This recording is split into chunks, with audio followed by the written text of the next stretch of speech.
একজন প্রবীণ সন্ন্যাসী কুশল প্রশ্নাদি জিজ্ঞাসা করলেন। মহাপুরুষ মহারাজ হাসতে হাসতে পার্শ্বস্থ সেবককে দেখিয়ে বললেন, শরীর কেমন আছে তা এদের জিজ্ঞাসা করো, আমি অত ভাবিনি। শরীর যে আছে তাই অনেক সময় মনে হয় না, মাইরি বলছি। এই সকলে জিজ্ঞাসা করে তাই তখন যা মনে আসে বলে দিই।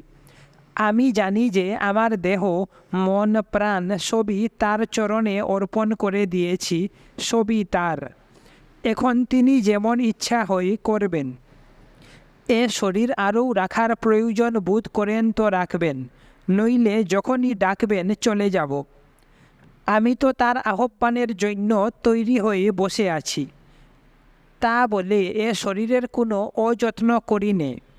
তোমরা সকলে যেমন বলো, ডাক্তার যেমন বলে, সেইভাবেই চলবার চেষ্টা করি।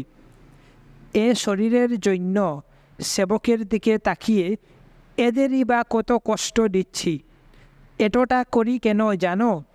এ দেহ তো সাধারণ দেহের মতো নয়, এর একটা বিশেষত্ব আছে। এ শরীরে ভগবান উপলব্ধি হয়েছে। এ শরীর ভগবানকে স্পর্শ করেছে, তার সঙ্গে বাস করেছে, তার সেবা করেছে।